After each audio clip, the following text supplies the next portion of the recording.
Gelombang terakhir penumpang kapal pesiar MV Hondius telah dievakuasi di Tenerife, Spanyol pada Senin kemarin.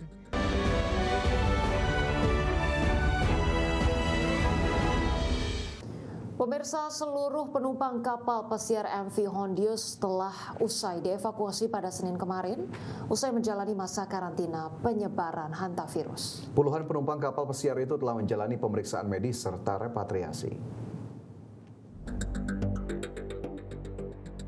Gelombang terakhir penumpang kapal pesiar MV Hondius telah dievakuasi di Tenerife, Spanyol pada Senin kemarin. Evakuasi gelombang terakhir itu menandai berakhirnya masa karantina ketat akibat wabah hantavirus yang menghentikan pelayaran kapal tersebut. Dikutip dari Fiori, pada Selasa hari ini, kapal MV Hondius terlihat bersandar di pelabuhan Granadilla, sementara para penumpang turun dari kapal dengan mengenakan perlengkapan pelindung. Sementara itu, lebih dari 90 penumpang telah meninggalkan kapal pada hari Minggu lalu, sedangkan operasi pada hari Senin lalu difokuskan pada evakuasi sisa penumpang yang masih berada di atas kapal. Puluhan penumpang kapal MV Hondius telah dievakuasi secara bertahap untuk menjalani pemeriksaan medis dan repatriasi melalui penerbangan yang berlangsung hingga Senin kemarin. Penyebaran wabah hantavirus di kapal MV Hondius diduga bermula saat kapal menjalani rute pelayaran di Amerika Selatan sebelum meninggalkan Ushuaia pada 1 April lalu. Pelacakan kontak kemudian meluas ke berbagai benua setelah sejumlah penumpang turun di Saint Helena sebelum wabah dikonfirmasi. Berbagai sumber IDX Channel.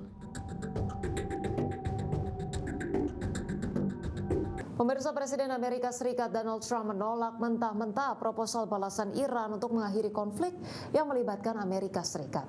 Sebelumnya, Iran merespon proposal perdamaian yang diajukan Amerika Serikat dengan menuntut pencabutan blokade laut Amerika Serikat di Selat Hormuz serta pelonggaran sanksi.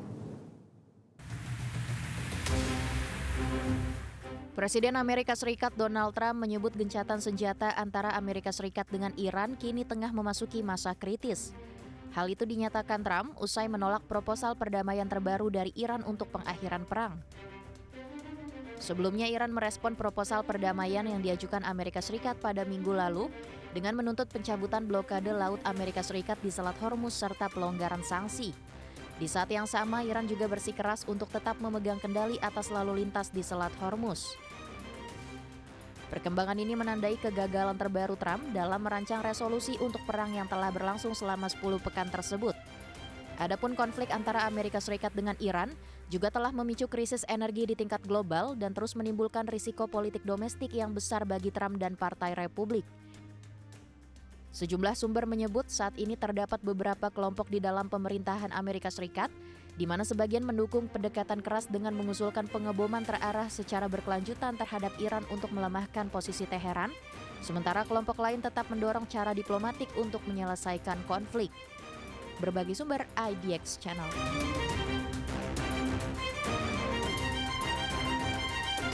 Ketua DPR RI Puan Maharani mendesak pemerintah bersama Bank Indonesia untuk segera memitigasi dampak pelemahan nilai tukar rupiah terhadap ekonomi nasional. Langkah antisipasi tersebut menyusul posisi rupiah yang terpuruk hingga menyentuh level terendah sepanjang sejarah. Oleh pemerintah dan Bank Indonesia tidak boleh hanya berfokus pada periode jangka pendek. Menurutnya, kerangka antisipasi perlu disusun secara matang untuk menghadapi tekanan hingga tahun 2027 mendatang guna mencegah keterpurukan ekonomi.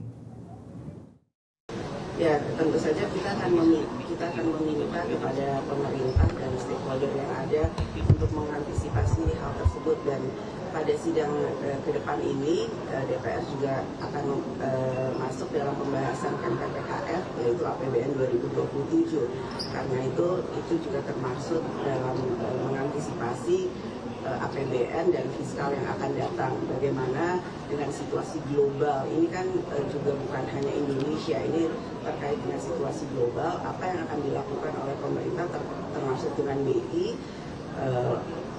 Situasi ini jangan sampai pengaruhnya itu nantinya akan membuat Indonesia jadi. Kembali bersama kami di Prime Market Highlights. Pemirsa, Indonesia selangkah lagi mendapatkan impor minyak dari Rusia. Kontrak impor dengan pihak Rusia telah disepakati dan ditandatangani. Pemerintah memastikan impor minyak mentah dari Rusia dengan volume 150 juta barrel segera terrealisasikan. Menteri SDM Bahlil Lahadalia mengungkapkan kesepakatan impor minyak dari Rusia telah rampung. Bahlil menegaskan mengambil sumber minyak dari Rusia adalah strategi pemerintah agar tidak bergantung pada satu negara pemasok di tengah konflik di Timur Tengah. Menurut Bahlil, impor 150 juta barel minyak Rusia ini untuk menekan harga dan menjaga keterjangkauan BBM di dalam negeri. Saat ini pemerintah tengah menyelesaikan teknis pengiriman dan dalam waktu dekat minyak dari Rusia sudah bisa masuk ke Indonesia. Pengiriman perdana diperkirakan tiba di Indonesia dalam 1 hingga 2 minggu ke depan. Secara deal sudah, kontrak sudah, sekarang bicara tentang teknik pengirimannya. Dan mungkin 1-2 minggu ini sudah bisa. Ya. Kalau skema kontrak tambang, Pak, ada pembicaraan. Badan Pusat Statistik melaporkan pertumbuhan transaksi perdagangan melalui sistem elektronik sebesar 6,2% secara kuartalan pada kuartal 1 2026. Pola konsumsi masyarakat saat ini tetap menjadikan platform digital sebagai pilihan utama. Kondisi ini dipicu oleh aktivitas belanja selama masa Ramadan dan Idul Fitri 2026 sebagaimana dilansir dari Ekonomi. Badan Pusat Statistik melaporkan pertumbuhan transaksi perdagangan melalui sistem elektronik PMSE sebesar 6,2% secara kuartalan pada kuartal 1 2026. Kepala BPS Amalia Adininggar Widyasanti menjelaskan bahwa pola konsumsi masyarakat saat ini tetap menjadikan platform digital sebagai pilihan utama. Kondisi ini dipicu oleh aktivitas belanja selama masa Ramadan dan Idul Fitri 2026 sebagaimana dilansir dari Ekonomi. Pada saat ini masyarakat Indonesia banyak yang melakukan transaksi secara online, di mana pertumbuhan e-commerce secara kuartalan tumbuh 6,2% berdasarkan data yang kami terima dari pelaku perdagangan melalui sistem elektronik.